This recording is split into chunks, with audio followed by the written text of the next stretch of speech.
Hello, and welcome to the Cancer Journey podcast. I'm Alicia. And I'm Sherry Ann. So, today we're going to be talking about cancer and your allies and how to bring them in to support your cancer journey. But to start, we'll get grounded. So, Sherry Ann, will you do Pesh first? I will. Okay, so physically, I'm 4.25. Emotionally, 4.35. My spirit is 4.6. My hope is 4.7. And my word is dancing. And there is no thoughts either way because it is not a judgment-based word. Okay, for me, physically, I am a 4. Emotionally, a 4.25. Spirit is a 4.35, and my hope is 4.2. Yeah, 4.25, and my word is flow. Mm, Similar to dancing to me. All right. I don't think it is. Okay, contrarian. So, Cancer and ally. Oh, when when when we talk about allies at the cancer journey, and especially when we're talking about the cancer journey roadmap, there is a stage where we're really leaning into allies, and so I'll start there. What we mean by allies are what most more than what people just imagine. When we talk about allies in general conversation, people go, "Oh, this person's an ally and this person's an ally." And so it's all about people, whether it's family and friends or your medical team, whatever. However, what we say is allies are people, places, and things. They are anything, yeah, anything that feeds your aliveness, feeds your soul.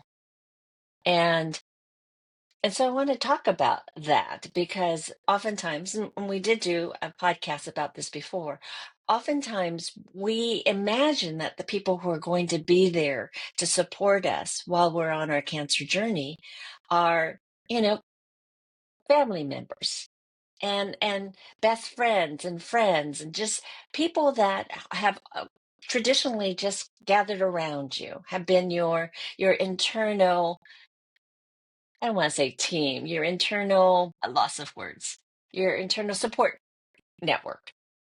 However, during a cancer journey, it is not atypical for certain people who you really counted on and thought were going to be there to disappear, to be gone. And then we begin to lean really heavily into, all right, so who's here?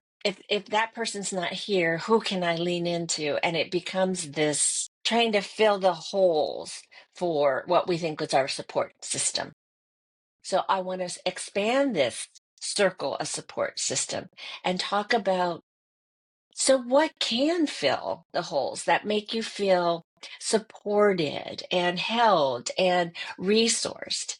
And there are things like nature, the sounds of the birds chirping. Let's pause and let's talk about allies and what they are, especially to anyone who's unfamiliar with what allies are, because like you said, we do tend to automatically think of them as people who show up for us. And so this concept of people not showing up for us, and yes, we did a whole episode on it, but there's a perspective that we want to hold and clarify around allies, and the understanding that there needs to be a flow with it, and an understanding that there is change that happens. It's not like you write their names in stone and those are your allies. It changes because we're fluid human beings, and things from day to day change. And a lot of times when we consider our allies, we're thinking of people who are caregivers to us, who have full lives outside the experience we're going on as well. And I know that everyone also wants to have space for that, but they also still want to be able to ask for help. So it becomes this desire to have support and still be understanding that it can't necessarily always be someone that we expect it to be. So when we are talking about allies, we want you to understand that there's so much more than just the people you can like literally hold hands with showing up for you. And there are more ways that people can support you. It's not just a noun, it's not only people, places, and things that can be your allies. It can be verbs, it can be things that are being done and acted on, and the action of them can even release some of like the emotional pent upness we have, which can be an ally. So to even have this perspective a little more broadened on what an ally can be really opens up the possibilities of how it can support your healing. Absolutely. Thank you for that because I know in my brain, everybody knows what allies are. So I think I do kind of a shortcut. And it's like, no, let's slow this down, which is, again, something that we do at CJI. And now I'm just slowing myself down. I I love everything that you said. And what came up for me while you were saying that is our attachment. We're attached to, okay, I'm going through a traumatic or a challenging time. And these are the people, I'm going back to the people who normally show up, or these are the things that I've done when things get hard. And so there's this attachment where, like life, it's an opportunity for us to go, okay, what do I get to learn here? What do I get to discover? And what's here? Being back into the present moment of what's here to support me. And I really like that expansion and a different view of what an ally is. Yeah, I love your connection to attachment because I think that becomes really big for everyone, especially because psychologically the terms of attachment, there's uh anxious something and secure.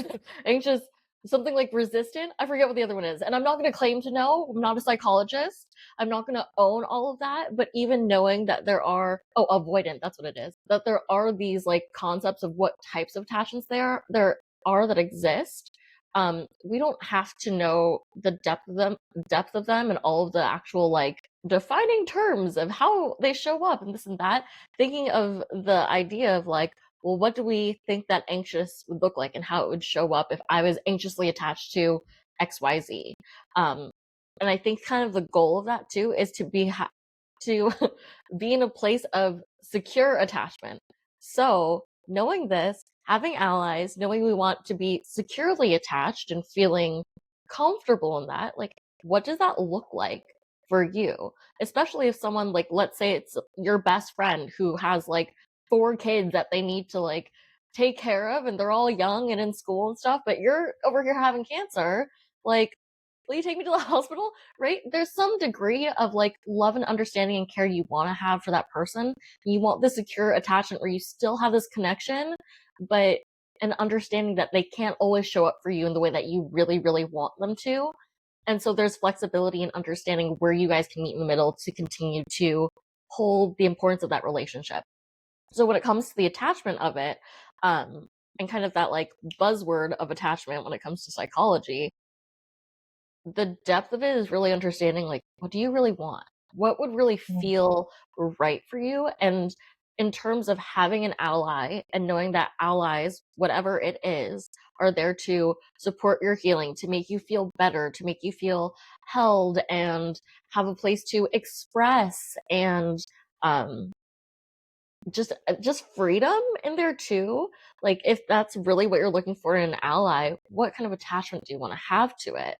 Instead of feeling like, oh, I have to be attached and I can't let go, otherwise I'll never have it. Like, okay, that's not very healthy. And I don't think anyone wants to feel that way. But the recognition that that could come up, those emotions could come up. I mean, we're human. It's very possible for it to live inside us and show up whenever it wants to. But knowing that that's not what we want, we can then make a choice and get a better understanding of what options there are for allies or for something Yes, to be an ally.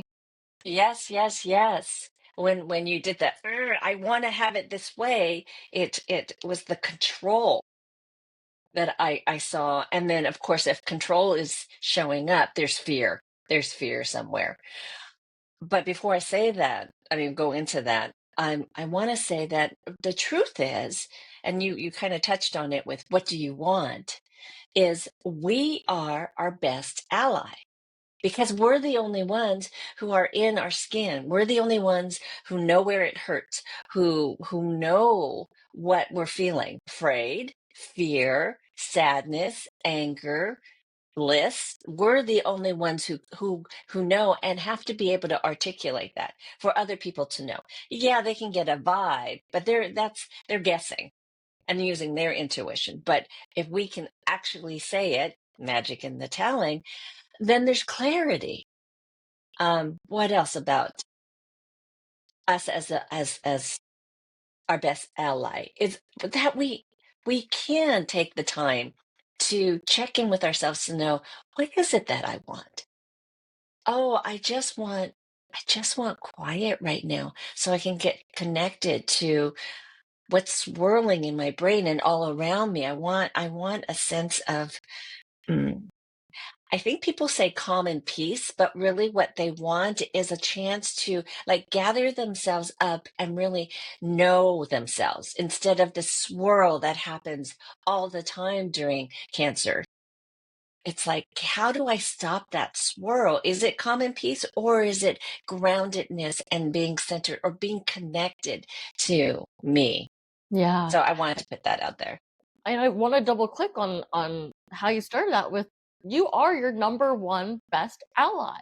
Like, you are always there for yourself. So first of all, don't put your like, any bit of yourself on the team that's separate. You are your number one best ally, and you're the one who's going to advocate for yourself the best and know what's needed even without words the best. And so being in communication with yourself, whether it's verbal or in other ways of just tuning in to what's here and what's real, is the best place to start, especially on the cancer journey roadmap. You're coming out of the pit to hit allies, so you're in this really deep, really heavy, well, not always, but this low space, and you're coming up out of it. So to recognize what truly is here, not just what you want, but like what currently exists, is so important in order to head into allies. And that's how your own personal allyship starts to draw you out, by seeing you where you truly are without any judgment.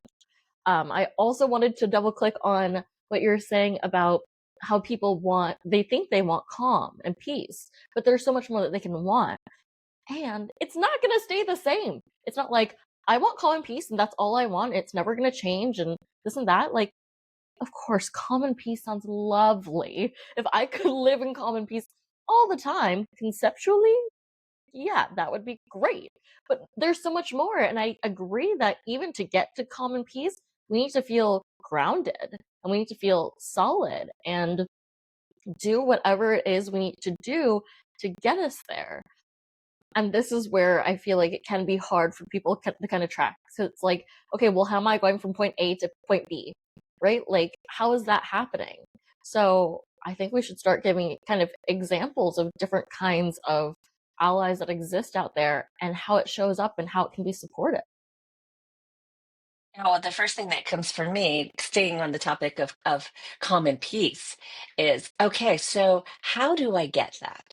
If your home is frenetic, people are there doing their own thing, it's like find a place that provides you with space and freedom to again slow down and find yourself. And so what comes up for me was when we were at Lowly's.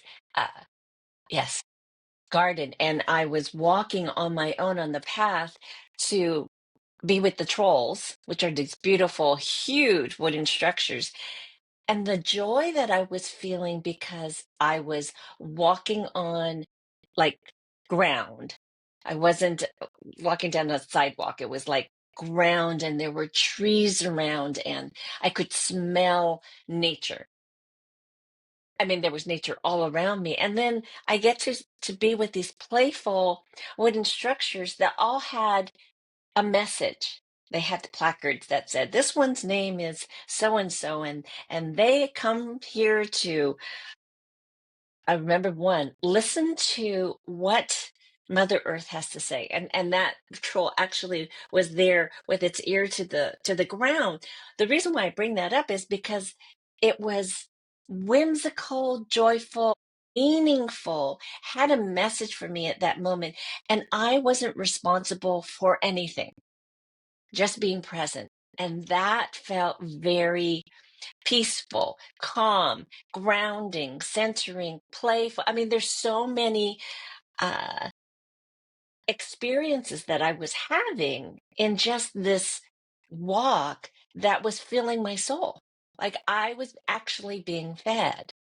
And that Yeah. was a huge ally. Yeah, yeah. And in so many ways, I mean, that's not just one ally. Like, that's, yes, nature as a whole can be really big, but then there's like these structures that were there for you, and even just the words and the art of it, and the explanation of how that art is meant to be impactful and that it resonated with you too. So it gave you a perspective to try on and play with, and like a literal fun embodiment of it too. So that's really joyful too. Nature is a really big one, and I hear that from a lot of our coaches too as we go through training, that nature inspires them a lot. One ally that came up for me as you kind of initially started talking about how home life can feel really frenetic and it can feel really overwhelming. For some people, exercise or just movement can be a really big ally, especially if there's internal frenetic energy going on. You know, it doesn't have to be heavy weight training or running marathons or anything like that. It could be I don't know what the correct term specifically is for it, but I know that there's like that shake. And if you're like shaking your body, it hits your nervous system in a way and it helps relax your nervous system. Mhm. Um, so a lot of people sometimes, if they have anxiety or something like that, if they give themselves time to do like a really big full body shake, it helps release that energy. And so it can be something as simple as that. We have coaches who practice qigong and lead qigong, and something exactly like that can really work in tandem with the experience you're having to just clarify what's here for you, even to get deeper into your body and noticing what's here. And that kind of also goes along with meditation for some people. It can be another ally. But they also don't all have to be separate. They can work in tandem together at the same time, the same session, whatever you wish. But yeah, another ally. Yes. I mean, really, the only way you're going to know if it's an ally for you is if is the impact that it has on you. So it's not so much the thing, it's the goal. Mhm. So one day it could be, yes, it could be um, dance or dancing, my word that I used earlier, but it could be nourishing. That came up, but what really the image that came into my head was just noticing when a new bud comes up out of the ground, and I'm back to nature, but I can't seem to let that go. There's so many reminders there that can spark gratitude, which is a huge energy and soul nourisher. But just noticing how it does it all by itself, even between concrete, like up the crack of concrete, and you see all of a sudden this shoot or even a beautiful flower. It just there's a part of me that just kind of goes, ah. And then it's almost like that releases the endorphins or that releases the heart energy that somehow goes to whatever needs soothing. Yeah, what I'm really hearing too is appreciation, something that like is occurring around you or that you know exists, and having a moment to just show gratitude and appreciation for it, no matter how big or small.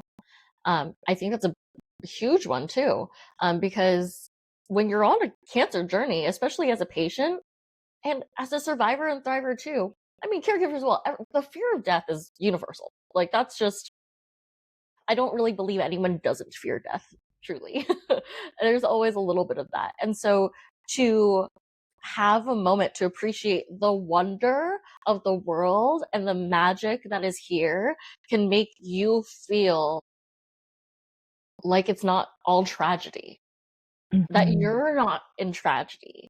There's so much more that you get to be a part of. You get to have that moment of appreciation that can be really big. Something I also was inspired by as you were talking is just going through this process of figuring out what your allies is. It is a process and it doesn't always have to be successful. You get to try new things to see if it does spark that light in you. And if it doesn't, it's not any fault. It's not a bad thing. It's information that, okay, we tried that. Like maybe you went to get a massage because someone said that would make you feel really good. And you were just like, I don't like being naked in front of a stranger. Like even covered, even, as professional as it is, like it made me really uncomfortable. Okay, you tried it. You don't have to do it again. And so maybe that's not an ally for you, but even the willingness to try something new, or maybe it worked for you in the past and you're trying it again and it just didn't work for you this time, that's so fair. And it gives yourself a lot of grace because it's not that you're wrong. You tried something to see if it would work. And now you know for an absolute fact that it doesn't, instead of not doing anything at all and just wondering and letting it stew, being like, well, maybe this is the thing that'll be it, but I'm too afraid to try. You don't have to be afraid to just try it because whatever the result is, win or lose, you're going to be just fine and you're going to learn so much coming out of that.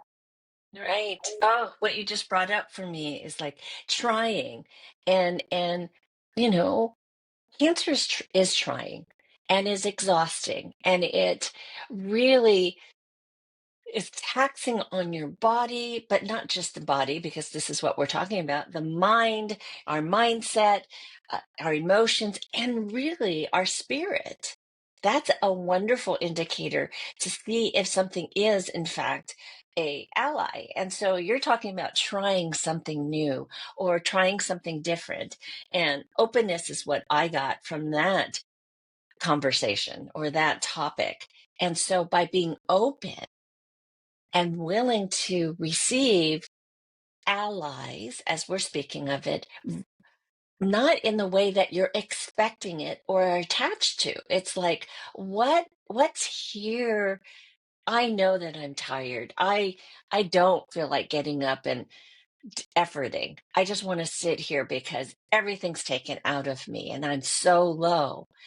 But that's when you really recognize when an ally is here. It's like, could be a warm cup of soup that just has that right amount of flavor, and as it you could feel it going down your throat and you're like, oh, it's so soothing.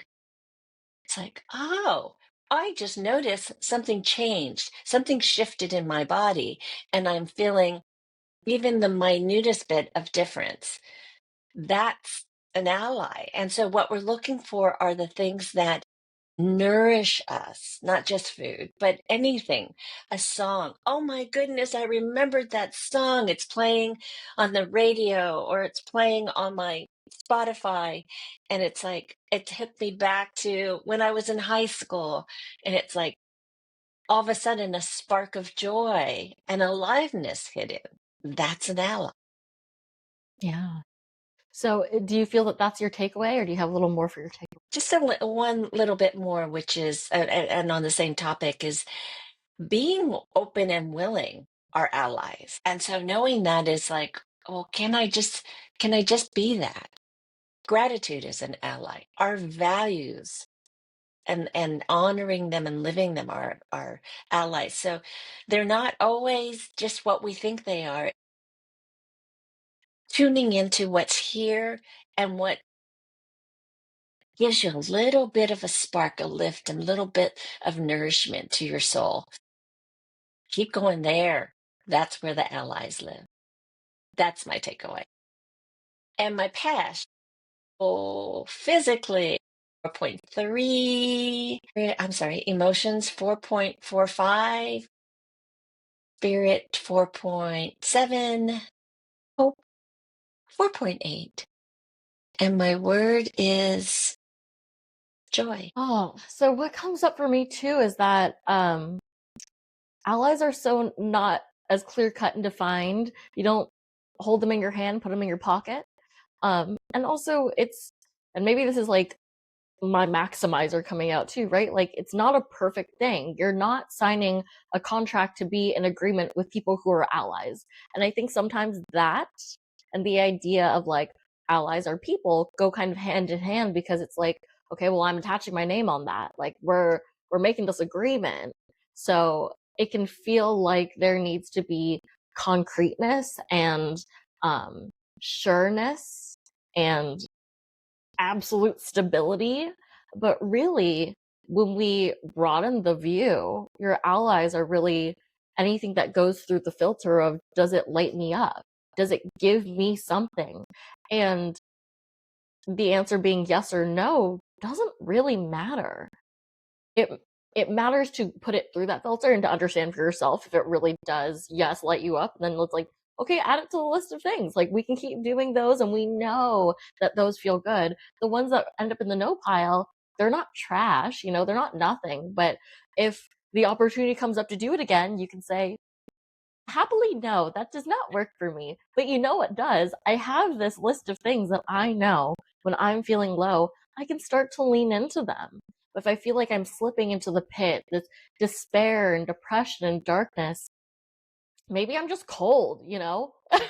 Even like, and that totally happens. Like, I'm just cold and it's making me like angry and tight and like distracted. Like put on something nice and cozy and you're like, okay, actually I feel a lot better, which is exactly what the soup thing you were saying was like lighting up in me. So to have allies and to know that it's not this sign your name on the dotted line, shake someone's hand agreement, it's so much more fluid and gracious than that.